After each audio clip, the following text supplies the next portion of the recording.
Ay, magandang araw mga banateros. Eto na naman. Andito na naman ang inyong pinakapaboritong fake news. Peddler sa balat na YouTube post D at your service at pasasakitin na naman natin ang mga ulo at ay balon-balunan, puso, isip at kaluluwa ng lahat ng mga kupal, animal, bisit, pabigat, mga walang silbi sa bayan, switik, salot, putok sa buho, hindot, palamunin, sinto-sinto, baliw, abnoy, sabog, batak, bangag, adik, pusher, kawatan, kurakot, magnanakaw, membro ng sindikatong kuratong baliling sa gobyerno. Lahat ng mga manguumit, mandurukot, lahat ng mga magnanakaw, lahat ng mga nangungupit sa pera ng gobyerno, mga kurakot, lahat ng mga demonyo, Satanas, Judas, Barabas, Hestas. Kamusta naman ang buhay-buhay? Kamusta naman po mga bossing? Ayan, maraming salamat po sa pagpatangkilik ninyo sa lahat ng ating mga videos. Mabuhay ang bayang Pilipinas. At tayo ay nandirito pa rin sa the beautiful city of Davao.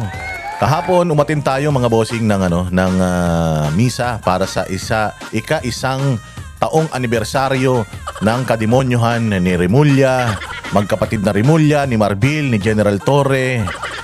May tanong nga ako meron nga akong tanong tungkol kay General Torre. Yung bang taong ganito kaitim ang pagkatao, kaitim ang budhi? Yung bang taong ganito kaitim ang balat? Yung bang taong ganito kaitim ang pagkatao?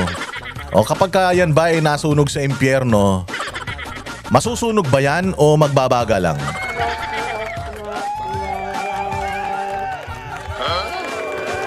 Hindi, nagtatanong lang ako tinatanong ko lang. Kasi di ba yung uling, maitim yan.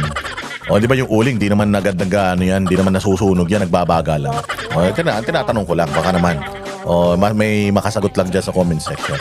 Pero ayun na nga, isang taon na po ng kahayupan ng mga yan ni Bongbong Marcos, si Romualdez, si Zaldico, dahil sila naman daw yung nagpadala dyan, hindi ba? Sabi nga, yung ICC. Sabi nung mga 18 Marines na yung ICC daw ay pinondohan. Sila pa nga daw ang nagpasyal, sila pa daw ang nagbigay ng pera. So isang taon na po yan. Isang taon na po yung kahayupan na yan. Isang taon na rin nung tayo nasa Hong Kong na si Pangulong Duterte in-address ang lahat ng mga taga Hong Kong, mga Pilipino, and then pag-uwi niya dito, ayan na nangyari. Sinalubong siya ng mga Satanas sa Pilipinas. At ikunulong na dyan. At kasalukuyan pong nandiyan ngayon sa The Hague yung kanyang anak na si Mayor Basti Duterte, ang Vice Mayor ng Davao City. Kaya lang, Mayor na ngayon dahil nga si Pangulong Duterte ay hindi na maka-act as Mayor ng Davao. So, si Mayor Basti na ang bagong Mayor. Naku, napakaswerte ng Davao City. Bakit? Napakaswerte ng Davao City. Bakit? Imaginein mo, 3 taon nang naging Mayor si Basti. Tapos, another 3 years. Tapos, na-reset yung kanyang termino. So, meron pa siyang another 9 years. So, ang swerte ng Davao, meron silang 3 years plus another 9 years. So, 12 years. Tapos parang lumalabas, pagka tinuloy-tuloy ni Mayor Bastian hanggang matapos yung kanyang 3 termino pa, pagkatapos nito, grabe no, parang 15 years ba yan?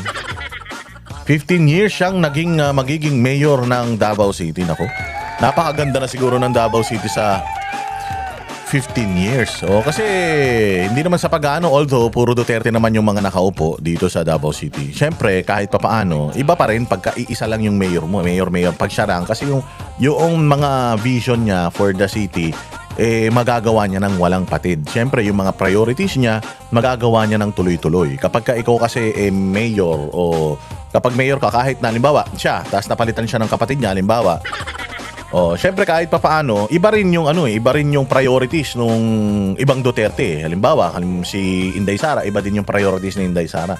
Si Baste, iba din yung mga priorities ni Baste. Syempre kung halimbawa, 15 years kang magiging mayor ng isang syudad, dire-diretso, nako, napakadami ng development ang magagawa niya. Tuloy-tuloy na programa.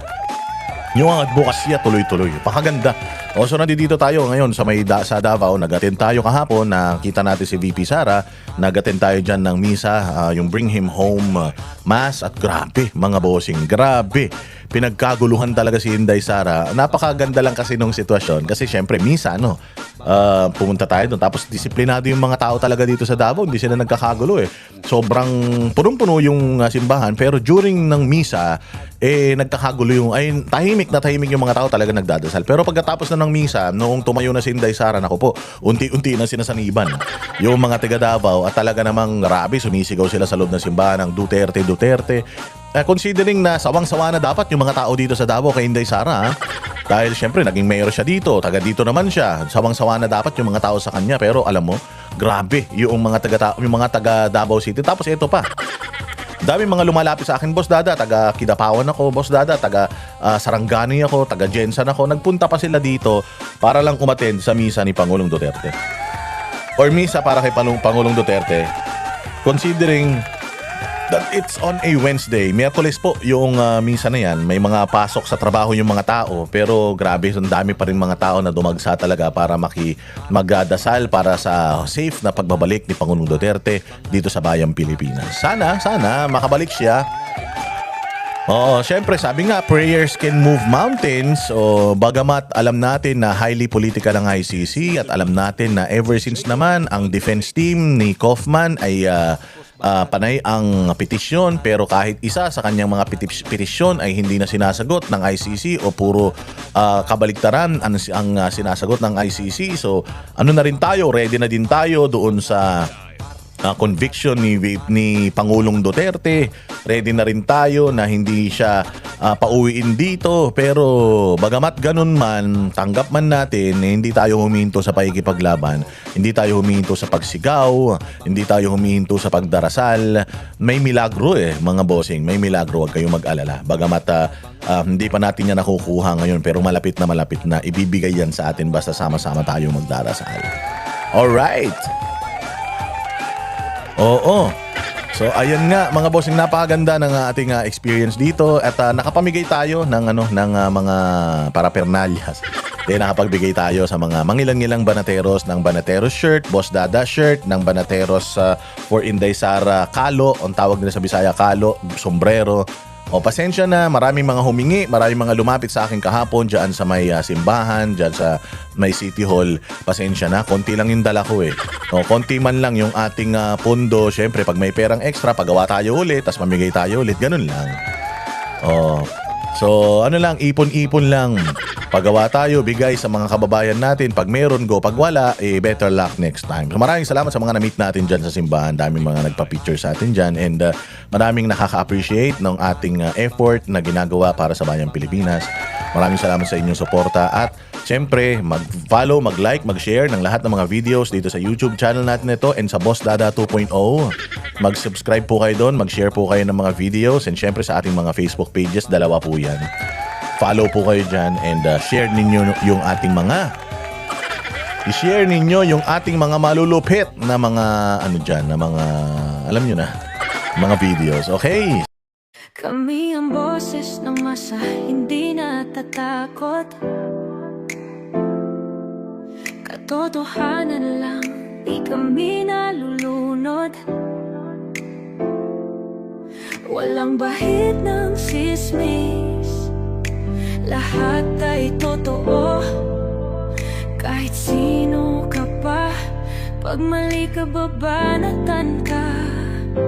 Walang pinipili kulay, wala kaming kinikilingan. Basta para sa bayan, kami lalaban.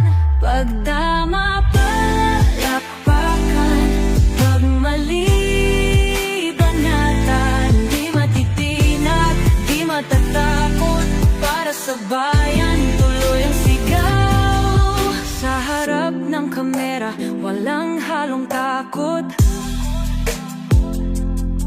Mga baluktot, lahat kayo'y tutumba. Ang hustisya at totoo, yun lang ang mahalaga. Kahit sinong harang, di kami matitinag. Walang pinipiling kulay, wala kaming kinikilingan. Basta para sa bayan, kami lalaban. Pag tama palapakan, pag mali banatan. Di matitinag, di matatakot, para sa bayan tuloy ang sigaw. Kung nasa tama ka, ikaw ay aming kasama. Pero pag mali ka, handa ka na bang